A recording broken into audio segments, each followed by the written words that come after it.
Olá, olá pessoal, estamos de volta, aqui é o Memória Capixaba, eu sou o Fábio Pirajá.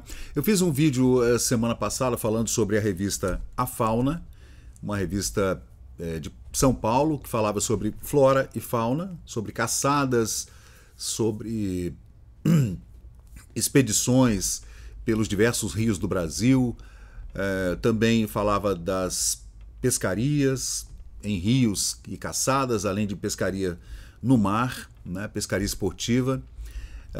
Também fazia muita propaganda de armamento e material específico para caça e pesca, como espingardas e varas de pescar, linhas, anzóis, iscas, engodos e todo tipo de material específico para caça e pesca. É uma revista que circulou ali nos anos 1940 até os anos 60. E hoje eu vou trazer para vocês aqui uma pesquisa que eu fiz, que eu descobri uma coisa muito interessante sobre essa pesca realizada no Vale do Rio Doce, descendo o Rio Doce, passando por municípios de Minas Gerais e do Espírito Santo, até a chegada lá na Barra do Rio Doce, lá na Regência Augusta, né?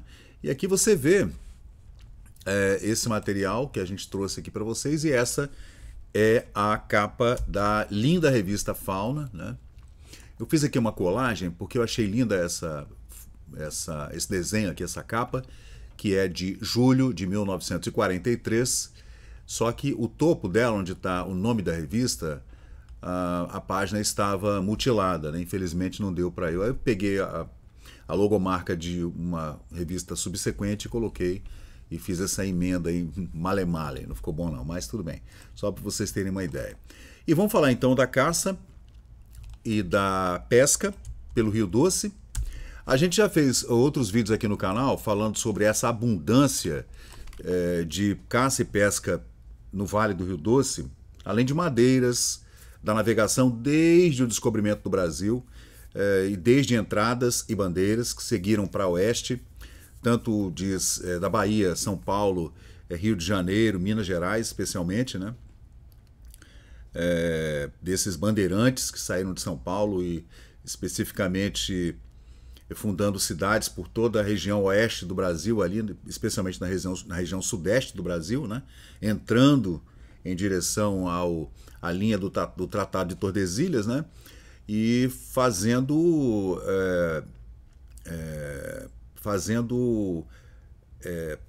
assentamentos e até loteamentos nessas regiões, né?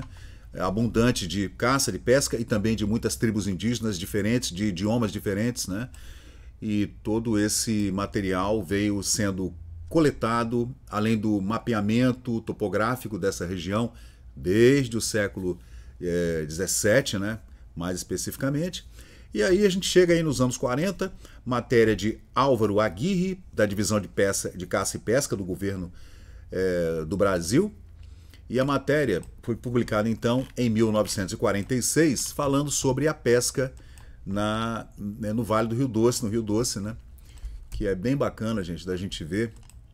É claro também que tem coisas que os caçadores faziam naquela época, que as revistas davam divulgação, como por exemplo essa linda onça negra, né, que foi abatida aí durante uma caça dessa, né? Deixa eu ver, uma onça vermelha que já não existe mais, extinta, essa paca branca também, uma paca albina e outros animais. Caçava-se muitas perdizes, né, no interior do Brasil, aqui no Espírito Santo também, macuco, jaó.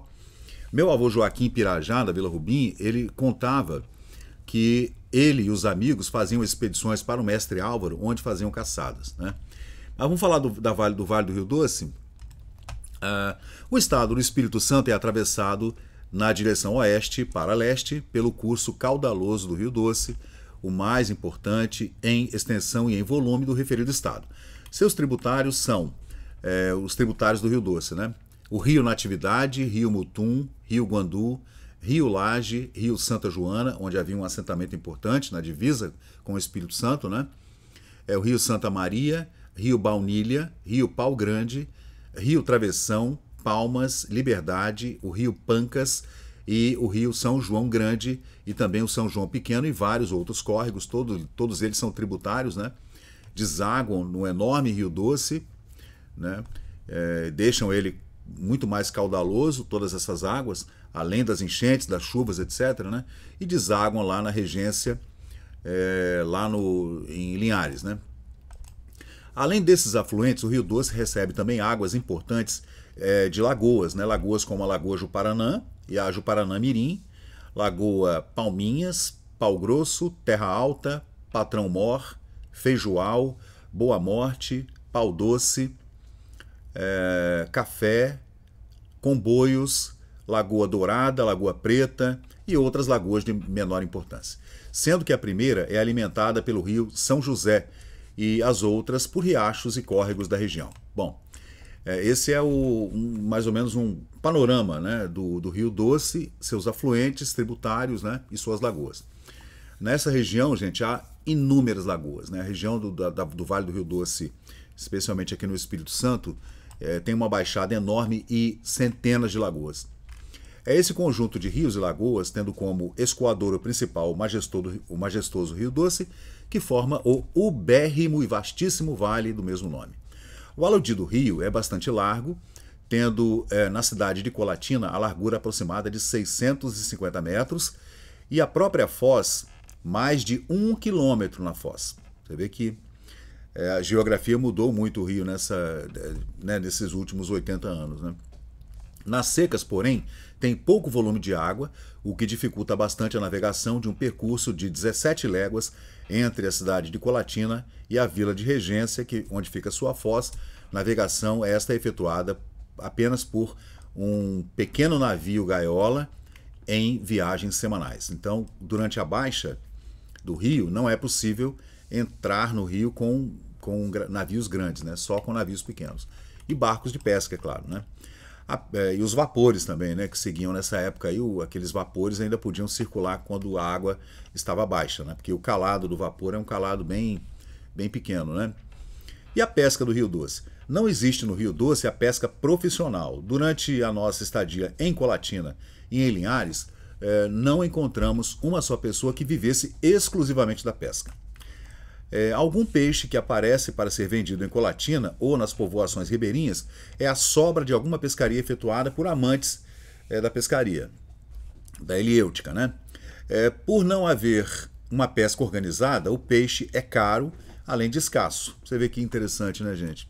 No Nordeste não é assim, né? As pessoas vivem da pesca mesmo, viviam, né, da pesca mesmo, até por conta de uma tradição indígena muito arraigada, né, que foi misturada com portugueses, trazendo mamelucos e etc., né, nessa nossa mistura incrível de etnias, de raças, né? E a gente, nessa região de Colatina e Linhares, mesmo com toda essa vasta fonte de alimento, que são os peixes de rio, né, as populações de Linhares e Colatina não viviam e não tinham uma pesca organizada. Isso é incrível, né? Vi roubá-lo, aí a pescaria fala que Crispim e Zé da Venda, que são dois pescadores locais ali, que eu posso mostrar para vocês aqui, ó, nessa foto. Crispim e Zé da Venda, que são dois pescadores ali da região, mas são amantes da pescaria, não são pescadores profissionais, né? Você vê que essa pesca profissional se dava no litoral, aqui em Vitória, em Marataízes, em Anchieta, em Guarapari, em São Mateus, era pesca oceânica, né? Mas nunca uma pesca de rio, que é maravilhoso também, delícia. Os peixes de rio são deliciosos, né? Eu gosto do robalo e do pirarucu, por exemplo, né? As pescarias que assisti foram promovidas por amadores de pesca que possuem pedaços de arrastões unidos para formarem uma única rede. Então era uma coisa bem amadora e insípida, né? Não poucas as espécies de peixe de valor econômico que habitam esse manancial. Não são poucas, são milhares de peixes, né?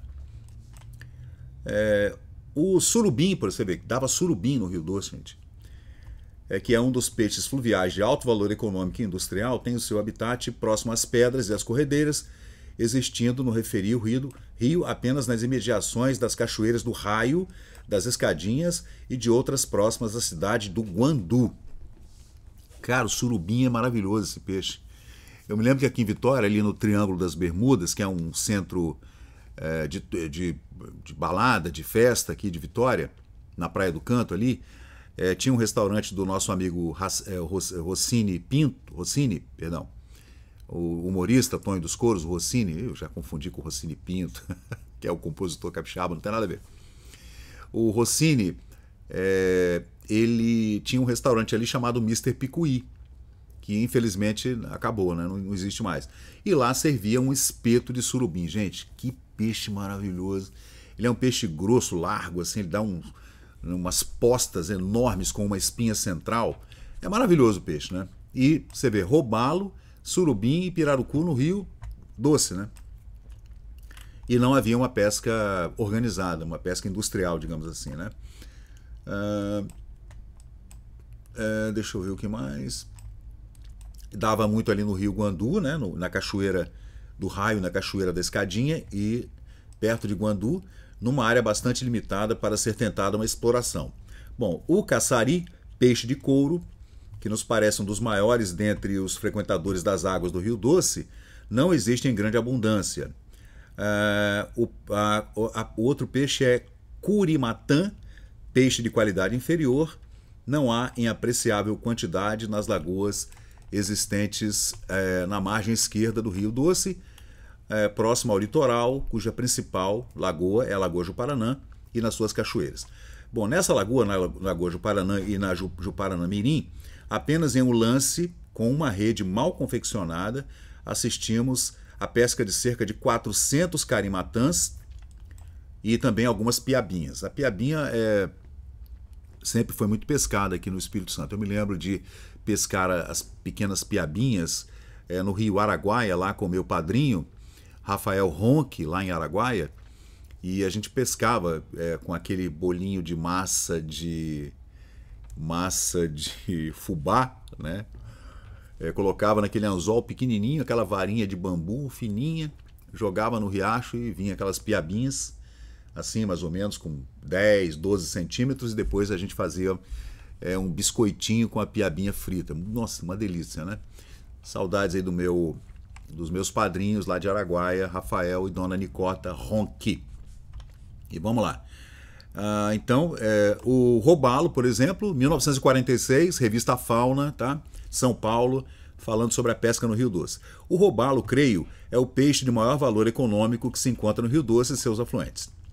Existem alguns peixes do mar, tais como o cação espadarte, a caratinga, a carapeba, que sobem o rio em certas épocas do ano. São peixes de água salgada que sobem o rio, né, gente? Então, ainda tem também essa abundância, né? Incrível, realmente, né? O rio é muito piscoso, como se poderia dizer, né? Que dá muito peixes em abundância. Eu pescava com meu pai quando eu era garoto, até pré-adolescente, e a gente saía por aqui para pescar ali na Ilha do Boi, antes do aterro, e depois também do aterro ali da Conduz, a gente pescava muita carapeba e caratinga, né?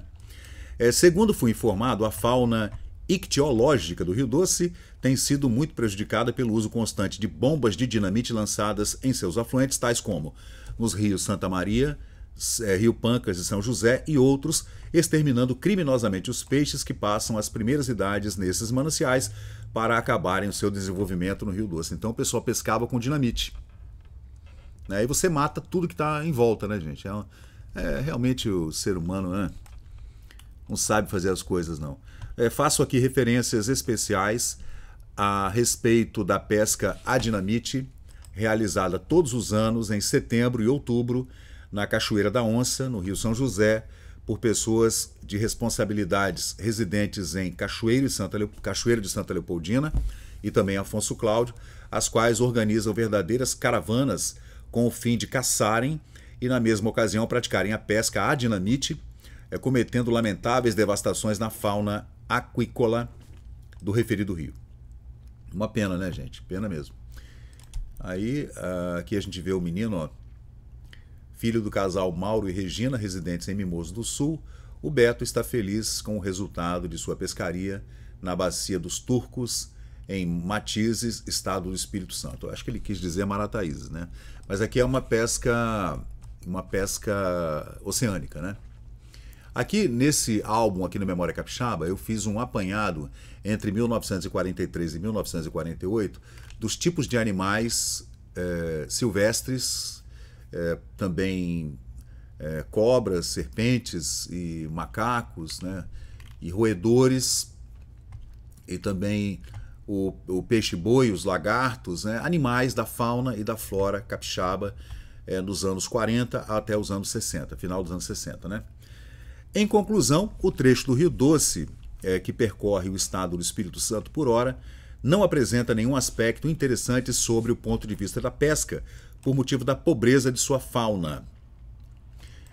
Vitória, ótima praça comercial, dista apenas 6 horas de Colatina por estrada de ferro, seria um ótimo centro consumidor de peixes daquela procedência, lá do Rio Doce, né? Se não existissem os motivos apresentados. As espécies pescadas são consumidas no próprio local. Apenas por exceção, em outubro, na Cachoeira do Raio, usando a tarrafa, moradores ribeirinhos fazem grandes pescarias de curimatãs. Os peixes, depois de encaixotados, são remetidos para Colatina e para Aimorés, né, na divisa com Minas Gerais, em estado fresco ainda e vendidos a R$1,50 cada peixe, cada curimatã. Este, segundo foi informado, o comércio de peixe digno de nota, né, que se pode falar que tem uma pesca, que eles pegam determinada quantidade de peixe e entregam ali em 2 mercados, um em Colatina e outro em Aimorés, vendendo a R$1,50 cada peixe. E os aparelhos de pesca nessa época, nessa região, em 1946, né? Os aparelhos usados no Rio Doce são mais rudimentares e muitos deles proibidos pelo Código de Pesca, né? Como a dinamite, por exemplo, né? Além dos aparelhos comumente adotados em todo o país na pesca fluvial, tá? Pesca de rio, tais como a vara de pescar, a linha de jogada, né? A tarrafa, o espinhel, o arrastão, o 3-malho, o covo, né? Também o covo, que é muito uma puçá, assim, para pegar caranguejos e siris, etc., né? Os indígenas chamavam de guiquiá, e a gente pode chamar de covo ou covo, que a gente conhece como uma espécie de samburá, né? Que a gente usava muito em Santa Cruz com meu pai, minha mãe, minha irmã André. A gente ia para lá, para Santa Cruz, papai jogava aquelas puçás cheias de pele de frango, osso de frango, colocava no fundo da puçá, jogava assim umas 10 puçás ao longo do rio Piraquiaçu, e aí a maré baixava. Quando ela subia, a gente puxava aqueles puçás e vinham cheios de siri. A gente colocava os siris num balde, né, de alumínio assim, e fazia uma fogueira ali mesmo em Santa Cruz, na prainha ali, em Aracruz, né? E a gente comia aquele siri ali mesmo, na praia. Muito bom, né? A gente viveu tudo isso até os anos 70, e depois acabou tudo, né? Só para quem mora no interior mesmo, ou em alguma região ribeirinha afastada de grande centro, porque, infelizmente, né, a gente perdeu o contato que a gente tinha com a natureza, de reconhecer pássaros, reconhecer peixes e reconhecer animais da flora, e reconhecer também animais da fauna, e reconhecer também a flora, inclusive a flora medicinal, né? Dos quais a minha avó e a minha... Eu tive 2 avós, né? Minha tia Maria e minha avó Maria, as duas utilizavam-se de várias plantas medicinais e raízes para fazer bebeduras, fazer chás, etc., né? Então a gente perdeu, infelizmente, nós perdemos esse contato natural, né? Não se tomava remédio, era raro se tomar remédio, tudo era uma bebedura qualquer, né? Ou uma benzedura também, que era muito comum, e a tia Maria fazia benzeduras na gente, né? Que ela trouxe, ela era baiana de Salvador, então ela trouxe isso lá das suas raízes, das suas origens soteropolitanas, e fazia esse tipo de bebeduras e benzeduras, etc. Aí continua falando do material usado por pescadores fluviais, digamos assim, né? Aqui no Rio Doce. Dentre estes temos o curral, que é um formato menor do que o que existem no litoral, só sendo aproveitado para enchentes do rio. Curral, uma espécie de curralito que se fazia para, na cheia do rio, os peixes ficavam presos ali, né? E também a camboa, que é uma pequena cercada triangular, tendo num dos seus vértices uma porta para a entrada do pescado. Isso a gente vê muito em documentários, quando a gente vê pescarias no Canadá, nos Estados Unidos, né? Você pega o bambu e corta e faz uma espécie de, como eu poderia chamar, é um samburá fino feito de bambu, onde você deixa uma entrada grande, né, onde um peixe de grande porte possa entrar, e ele afunila de tal forma, né, que o peixe não consegue sair. É muito bem... a engenharia é muito fina, né, feita pelos índios, é claro, né? E coloca-se o engodo dentro da camboa, lá no fundo, né? Umas piabinhas, por exemplo, podem ser atraídas para esse tipo de armadilha. O Rio Pancas, em 1946, é um tributário à margem esquerda do Rio Doce, e eu vi funcionando um aparelho de pesca chamado Pari, P-A-R-I, que tomava toda a largura do rio. Esse aparelho, construído com taquaras e troncos de madeira, foi solidariamente colocado no maior nível de uma queda d'água. Então, né? Como é o nome? Pari. O peixe, ao descer a cachoeira ou a corredeira, fica retido num soalho gradeado, por onde passa a água que se precipita da montante para a jusante. No começo das enchentes, o pari dá ótimo resultado para o proprietário. O referido aparelho é proibido pelo Código de Pesca. Você vê que o cara faz um relato e tem um monte de coisa que não se pode usar, né? Para fazer essa pesca, digamos, industrial, né? Que você vai pescar milhares de peixes de uma vez só. Isso aí era proibido nos anos 40, esse novo Código de Pesca, no Rio Doce, por exemplo. No Rio São Francisco também, tá, gente? Depois eu vou falar sobre o Rio São Francisco, eles fazem sempre esse paralelo entre os dois rios, que são os dois rios principais dessa nossa região aqui, né? Da região Nordeste e da região Sudeste. Em Colatina, pesca-se à noite, com o auxílio de fortes lâmpadas elétricas, embaixo da grande ponte metálica que atravessa o Rio Doce. Fisga-se desta maneira com o arpão belos exemplares de robalo, porque o robalo é um peixe bem grande, né? Nas pequenas cachoeiras, costumam também pescar com um aparelho formado de sacos de aninhagem.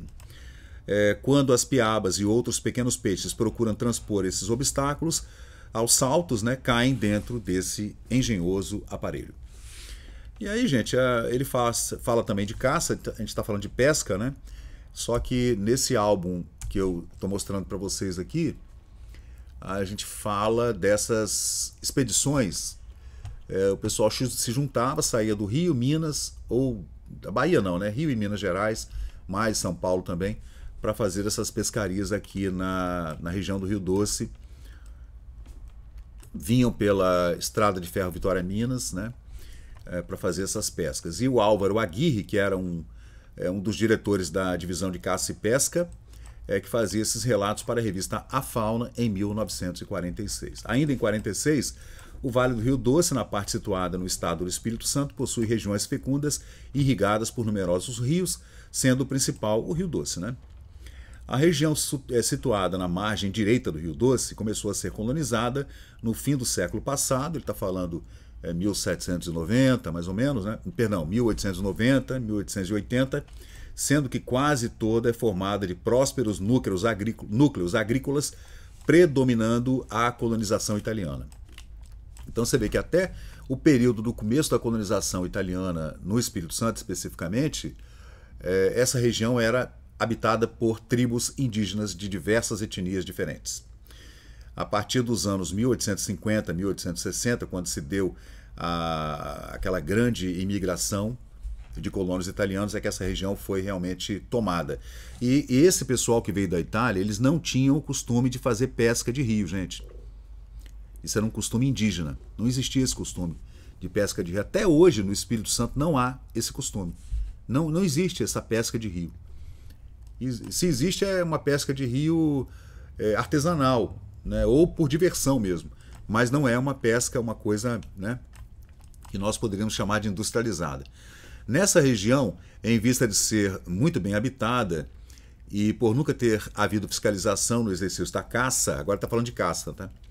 As espécies animais silvestres que têm o seu habitat naquelas terras, à margem direita do Rio Doce, estão se extinguindo de maneira lamentável. Você vê que nessa época, 80 anos atrás, quase 90 anos atrás, já havia uma preocupação com a extinção desses animais, como a paca branca e como a onça vermelha. Para que o cara mata uma onça? Não entendo, né? Talvez porque a onça esteja atacando os rebanhos, né? Ovinos e bovinos, não entendo. Hoje resta apenas, como recordação da extinta fauna, o nome herdado por alguns lugares, tais como Córrego dos Monos, Vale do Mutum, Povoado do Macuco. Você vê, né? Falando de macacos e falando de peixes e falando de pássaros, né? Que foram extintos nessa região. Raramente na aludida região abrangida pelos municípios de Colatina e Baixo Guandu se ouve piar um macuco ou um jaó, estando praticamente extintos o majestoso mutum e também a carnuda anta. Você vê que a anta também foi extinta. Desculpem, gente, o telefone de vez em quando toca. Quanto à outra região que fica à margem esquerda do Rio Doce, somente começou a ser colonizada a partir de 1923, com a organização da Companhia Territorial, concessionária de uma grande área de terra inculta, que procura colonizar a região em apreço pelo sistema de venda de lotes de terras a longo prazo. Outro fator que concorreu, né, para a colonização dessa área, a margem esquerda do Rio Doce, né, foi a construção nessa época de uma majestosa ponte que atravessa o Rio Doce na cidade de Colatina, a uma extensão de 680 metros de extensão. Aí ele fala da caça criminosa que acontece nessa região de animais silvestres, né, com armadilhas proibidas, armadilhas inimagináveis. Nessa região, grupos de caçadores de Vitória, Minas Gerais e Rio de Janeiro praticam o exercício da caça sem o menor intuito de poupar espécies protegidas que se acham em plena nidificação ou criação. Você vê que eles caçam fêmeas que estão prenhes, sem a menor preocupação, ou animais que estão trazendo consigo suas crias, né? As antas andam com as criazinhas todas atrás dela, assim, né? Os viadinhos também. Havia muito veado campeiro nessa região também, e eles matam indiscriminadamente e largam os filhotes à sua própria sorte, né? Uma pena mesmo. Então, gente, é isso aí. Essa é a revista A Fauna. Esse é mais um vídeo aqui do canal, trazendo para vocês aqui essa caça e essa pesca e esses animais silvestres incríveis aqui que foram colocados quase à extinção nessa região. E esse é mais um vídeo aqui do canal Memória Capixaba. Esses álbuns estão no Memória Capixaba no Facebook. E a gente continua fazendo essas nossas pesquisas sobre todo tipo de assunto, desde 1500 do descobrimento, né, até uma época mais, assim, até meados do século XX, que a gente se interessa por esse período desses 450 anos, mais ou menos. Então é isso aí, gente. Muito obrigado. Eu sou o Fábio Pirajá. Até a próxima. Valeu, obrigado. E chegamos ao final de mais um vídeo aqui do Memória Capixaba. E se você curtiu o conteúdo, por favor, deixe seu like, compartilhe aqui o nosso canal e inscreva-se para mais novidades. Até a próxima e muito obrigado por participar aqui do Memória Capixaba.